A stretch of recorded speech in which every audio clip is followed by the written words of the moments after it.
확산 8.15 집회 때문이다. 이게 말이 되나 이런 생각이 듭니다.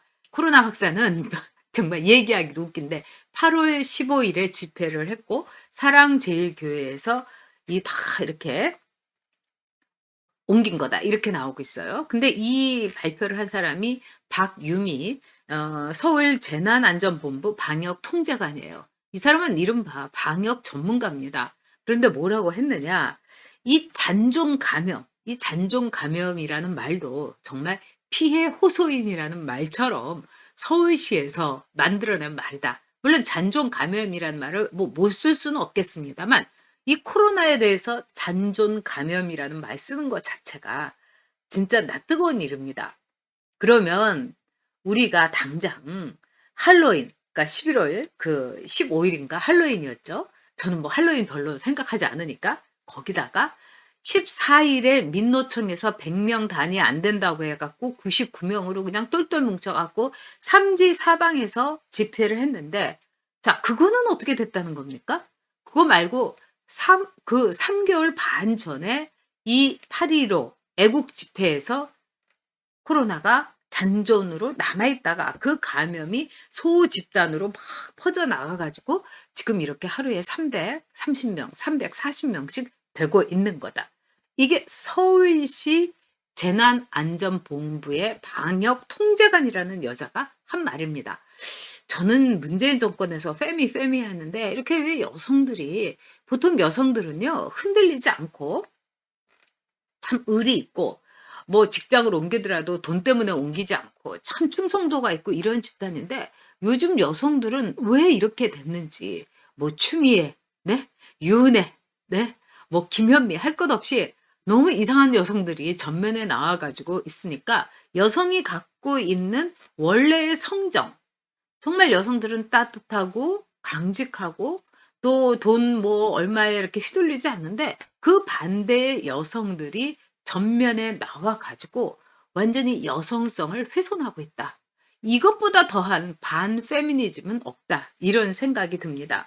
그래서 이 서울시에서 이런 이제 발표를 하니까 다들 너무 황당해하고 있는 거예요. 그러니까 어떤 분이 차라리 2002년에 월드컵 때 그때 하도 많이 모여가지고 난리를 쳐가지고 그때부터 이 잔존 감염이 돼갖고 지금 됐다고 하지 그러느냐 이런 우스개 댓글도 있었고요.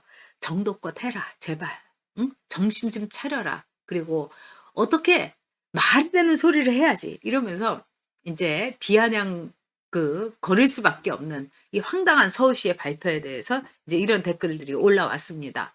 그러니까 이 정부에서는요, 또 어저께 이 윤태호 중수본의 방역 총괄 반장이란 분은 또 뭐라고 했느냐. 여기에서 약간 이분은 이 박윤미보다는 그래도 조금 이렇게 체면 치레를 한 것 같아요. 뭐라고 했느냐.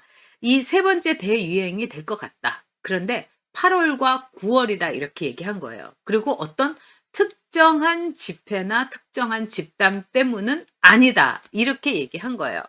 물론 박유미 뭐 방역 통제관처럼 콕 집어서 사랑교회, 콕 집어서 이 8.15 집회를 얘기한 건 아니지만은 아니 그동안에 그 바글바글 했던 말하자면 지하철이라든지 또 에버랜드라든지 그리고 할로윈데이에 그 바삭바삭 붙어가지고 또 뭐 무슨 뭐 헌팅포차라든지 이런 데는 얘기 하나도 안 하고 오히려 비가 와가지고 우산 때문에 따로따로 이렇게 격리가 될 수밖에 없는 일정한 거리두기가 자연적으로 발생했던 8.15 집회를 이런 식으로 하는 건 진짜 속죄악 만들기다. 이런 생각이 듭니다. 자, 그런 점에서요, 여러분, 잔존 감염이라고 이 서울시에서 이제 황당한 발표를 했어요. 자, 잔존 감염이라는 걸 제가 한번 찾아봤더니 이게 공식 의학 용어가 아니더라고요. 결국 잔존 감염이라는 건 뭐겠습니까, 여러분? 철저하게 정치적인 용어다. 그래서 무슨 뭐 잔존 감염 뭐 이런 게 우리가 이렇게 볼 때 그게 뭐 의학적으로 있고 사실 잔존 감염이라는 건 뭡니까? 8.15 집회를 마녀 사냥하기 위해서 일부러 만든 거다. 이거는 지극히 정치적이고 지극히 진영적이고 그리고 갈라치기 용어다. 이런 생각이 듭니다. 한마디로 과학에서 이 정치가 개입하게 되면 어떤 일이 일어나겠습니까? 지금 우리는요, 너무나 황당한 일을 많이 겪고 있어요. 탈원전부터 시작을 해갖고. 이 철저한 전문가의 영역에서 있어야 되는데, 반전문가, 탈을 쓴 전문가, 말하자면은 정치라는 이 속내를 숨긴 전문가들이 나와가지고 황당한 용어를 많이 쓰는 거죠. 근데 그거는 서울시가 전문인 것 같아요. 피해 호소인, 성추행 피해 호소인부터 시작을 해가지고 잔존 감형까지. 진짜 서울시 너무너무 화려합니다. 자, 그러면은요, 이 서울시에 의해서, 또 하나, 이 민노총과 헬로윈, 이거는 도대체 그럼 영향이 없었겠는가 궁금하지 않으십니까? 지금요, 11월 20일이죠, 오늘이. 그런데 이 헬로윈, 이 경우에는요, 11월 15일이었고, 그 다음에 또 여러분이 아시는 것처럼 민노총 집회는 11월 14일이었어요. 그런데 서울시에서 뭐라고 하느냐, 이 GPX를 가지고 쫙 추적을 해보니까 헬로윈 때 연관성이 나타나지 않는다. 헬로윈에서 꼭 집어가지고 이 연관이라고 하는 거를 나타날 수가 없다. 이렇게 얘기하는 거예요. 아니, GPS 추적 어쩌고 저쩌고 한다는 게 저는 너무너무 웃긴 게요. 자, 이 코로나라는 거는 밀집해 있을 때. 그래서 3밀이라는 용어를 일본에서 많이 씁니다. 뭐 밀폐된 공간, 밀집된 공간, 이런 밀집하지 말고 밀폐하지 말고 막 이런 식으로 해서 3밀을 금하는 걸 하는데 이 헬로윈이야말로 3밀에 완전히 부합된 거였어요. 그러면서 뭐라고 그러냐. 근데 연관성을 우리는 찾아볼 수가 없었다. 그건 자기네들이 못 찾은 거죠. 거기가 훨씬 더 강렬했을 거 아닙니까? 또 두 번째는 뭐냐면 그 이후로서요. 서울시에서 얘기한 게 60세 이상의 고령층에서 주로 이 말하자면 코로나가 발생하고 있기 때문에 헬로윈이라든가 민노총이라든가 이런 데는 헬로윈은 다 젊은 애들이 막 이리 뛰고 저리 뛰고 하는 거고 민노총 집회는 장년층이 모였다. 이렇게 얘기하는 거예요. 여러분 과연 그럴까요? 지금 여러분들이 이렇게 우리나라 상황 속에서 보면은 이른바 노동운동을 하는 사람들이 노동운동, 노조의 역사 이게 되다 보니까 50 돼갖고 이미 노동운동도 정년퇴직을 해야 될 이 상황이 된 거예요. 그래서 이 사람들이 뭘 하느냐. 서울시에서 협동조합이라든가 나라에서 무슨 좋은 일만, 착한 일만 한다고 하면은 다 돈을 대주는 거예요. 그래서 이 노동운동가들이 커뮤니티 올가나이저, 즉 지역사회의 조직가로 이름을 바꿔가지고 노동운동가로서 먹고 살고 있습니다, 여러분.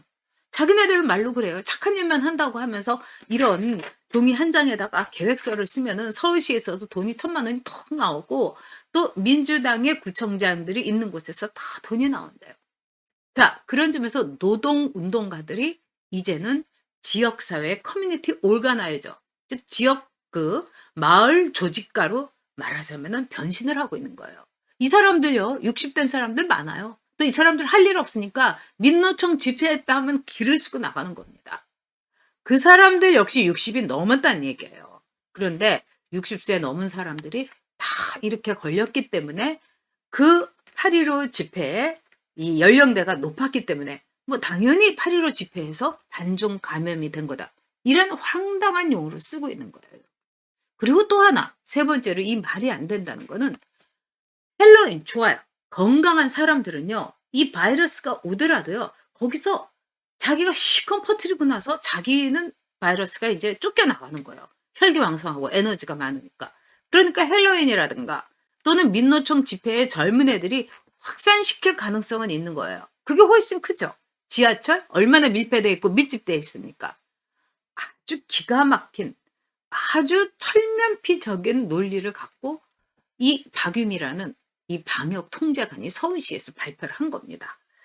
참 제가 볼 때는 머리들도 좋아요. 뭐 잔종 감염이라든지 온갖 웃기는 용어 다 얘기하고요. 네. 네. 어저께 제가요.